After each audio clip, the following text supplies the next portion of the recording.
Hello everyone, now we are going to talk about rule number 2. It is fond of. As I already told you, we have a series and in this series we have total 30 most common basic rules for English spoken classes. Now we are going to talk about fond of. Let's start with the definition. Fond of is used to talk about. Fond of का प्रयोग किया जाता है your inner most interest of doing any work. जब हम बात करते हैं जिन कार्यों में आपको सबसे ज़्यादा रुचि होती है, सबसे ज़्यादा आपको इंटरेस्ट होता है, उनको बताने के लिए हम फॉन्ड ऑफ का प्रयोग करेंगे। ठीक है, जैसे मुझे शौक है पढ़ाने का, तो मैंने बोला मुझे पढ़ाने का शौक है, या मुझे टीवी देखने का शौक है, खाना बनाने का, खाना खाने का शौक है। मीन्स शौक क्या होता है? मीन्स जिस कार्य को आप बार बार करना चाहते हैं। इसी प्रकार से रूल नंबर 1 हमने पढ़ा था इन द हैबिट ऑफ, वो आपकी आदत थी। ठीक है, और यहाँ पर आपका आदत भी हो सकता है प्लस आपको ये शौक है, ये कार्य करना आपको बार बार अच्छा लगता है। देखिएगा, इसको बनाने के लिए सबसे पहले हमें सब्जेक्ट लाना होगा। ठीक है, सब्जेक्ट मतलब about whom we are talking about. In this sentence we are talking about I.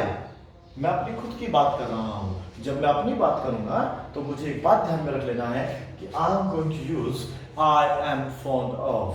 I am fond of. तो यहाँ पर आपको I लगाना है, I के साथ helping verb है am, and then a rule of today, this is fond of.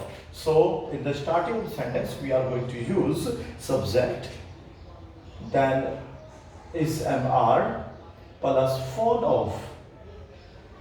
As I have already told you, after of we will always use ing in the verb. हमें of के बाद verb में ing लगानी है plus full stop. It may be object and other words here, but there is no place. That's why I didn't write here. So please look at the board. मुझे पढ़ाने का शौक है। Means क्या करने का शौक है? पढ़ाने का। पढ़ाने का मतलब क्या होता है? Teach. Teach में लग गए ing is a very basic rule for the beginners. आप देखिएगा, I am fond of teaching. मुझे जो है पढ़ाने का शौक है। अगर मैं यही पढ़ा देता हूँ English, I am fond of teaching English. मुझे इंग्लिश पढ़ाने का शौक है। If I use here math, तो मुझे मैथ्स पढ़ाने का शौक है। उम्मीद है कि समझ में आ गया हो। नेक्स्ट बनाते हैं, मुझे बाइक चलाने का शौक है। या तो आप इसे बनाएंगे I am fond of. I am fond of. मुझे शौक है riding a bike. Riding a bike. इसी की जगह बना सकते हैं I love to ride a bike. कैसे बना सकते हैं? I love to ride a bike. वो भी सब आगे जाके पढ़ते रहेंगे। फिलहाल आप लोग बात कर रहे हैं फॉन्ड ऑफ की। ठीक है, आज एक दिन में एक पर्टिकुलर के बारे में बात करते हैं और आज का हमारा रूल है फॉन्ड ऑफ। मीन्स शौक, किस चीज का आपको करने का शौक है। देखिएगा, वह खाने का शौकीन है। ठीक है, यानी कि उसे खाने का शौक है। तो यहाँ पर हम बना सकते हैं he is या फिर she is fond of eating. यहाँ पर आ जाएगा he is fond of eating. उसे खाने का शौक है, उसे क्रिकेट खेलने का शौक है। तो यहाँ पर आप बना सकते हैं he is fond of, यहाँ पर आप she is fond of भी लगा सकते हैं playing cricket। जैसे कि मैंने कहा कि मोस्ट कॉमन सेंटेंसेस लगाते हैं जिससे कि हर बच्चा समझ सके। ठीक है, ये बेसिक वीडियोस है, इसीलिए बनाई गई है कि आपको इंग्लिश में नहीं आती है। That's a main reason we help you in both languages, Hindi and English as well. So देखते हैं अगला वाक्य क्या है। उसे टीवी देखने का शौक है। तो यहाँ पर आ जाएगा, आप सपोज करो कोई लड़की की हम बात कर रहे हैं तो उसे क्या करेंगे? सी लगा सकते हैं। She is in the habit of. She is in the, oh sorry, we are talking about fond of. तो यहाँ पर हम लगाएंगे she is fond of watching TV. उसे जो है टीवी देखने की आदत, टीवी देखने का शौक है। आदत है, पिछले पढ़ाता हो दिमाग में आ गया होगा। फिर से देखिएगा, उसे टीवी देखने का शौक है। Means she is fond of watching TV. अगला वाक्य देखिएगा, मेरे पापा को कॉफी पीने का शौक है। तो यहाँ पर सब्जेक्ट है माय फादर। ठीक है, इस फॉन्ड ऑफ क्यों लगाया? क्योंकि उनको ये शौक है। किस चीज का शौक है? Having coffee, drinking coffee, having coffee, taking coffee. ठीक है, कि उनको जो है कॉफी पीने का शौक है। इस तरीके से आप कुछ वाक्य बना सकते हैं। और अगर आपको लगता है कि मैं इंग्लिश में ही बनाना चाहता हूँ, हिंदी नहीं लिखना चाहते, तो आप ऐसा कर सकते हैं। पहले आपको लगाना होगा आई एम फॉन्ड ऑफ, और ये याद रखना है अगर आप ऐसा बोल रहे हैं। देखिएगा, यदि आप लोगों ने लगाया है आई एम fond of, इसका मतलब हो जाएगा, अगर आप यहाँ पे अब्यूजिव लगा देते हैं सपोज करिएगा, तो इसका मतलब सिंपल माना जाएगा कि आपको गाली देने का शौक है। जबकि आप बोलना चाहते हैं कि मुझे गाली देने का शौक नहीं है, तो फिर आप यहाँ पे नोट लगाएंगे are not fond of abusing. फिलहाल आप खैर अब्यूजिंग करने का शौक मत पालिएगा, आपको कुछ अच्छी सी आदत होनी चाहिए जो बढ़िया आदत हो, ठीक है। जैसे कि मैंने कहा I am fond of listening to music, listening to music, मुझे जो है म्यूजिक सुनने का शौक है, ठीक है। आई am fond of doing yoga, मुझे जो है योगा करने का शौक है। ये तो सही चलेगा ना, तो अच्छी आदतें हो तो अच्छा रहेगा, शौक अच्छे रहते हैं तो आपका भविष्य भी अच्छा रहेगा, ठीक है। चलिएगा, अब ये तो ही की बात हो गई। अगर हम लोग ही और सी के ऊपर बनाना तो सॉरी आई की बात हो गई।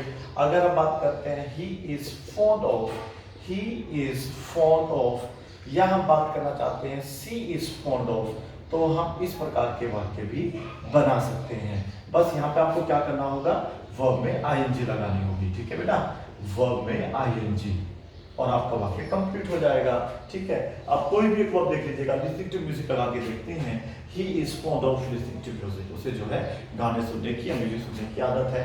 उसी प्रकार से पहले लड़के के लिए भी हो जाएगा। उम्मीद है आपको समझ में आ रहा होगा।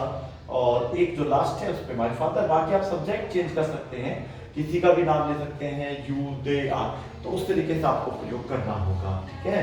तो my father is in the habit of, फिर से is in the habit of क्या, जबकि हम बात कर रहे हैं फॉन्ड ऑफ की, sorry for this, fond of यहाँ पर आ जाएगा आपका वर्ब में आईएनजी, ठीक है बेटा। तो आपके पापा को क्या शौक है, my father is fond of reading the newspaper, reading the newspaper, मेरे पापा को जो है न्यूज़पेपर पढ़ने का शौक है। बना सकते हैं इस तरीके से। अगर हम इनके नेगेटिव सेंटेंस की बात करेंगे तो वो कैसे बनाना होगा ये आपको देखना होगा, ठीक है बेटा। सो चलते हैं, नेगेटिव सेंटेंसेस कैसे बनाए जाते हैं। Let's start the negative part of this rule. Negative बनाने के लिए आपको सबसे पहले क्या लगाना होगा, सब्जेक्ट। सब्जेक्ट जैसे कि हम बार बार कर रहे हैं, कार्य कौन कर रहा है उसे हम सब्जेक्ट कहेंगे, ठीक है।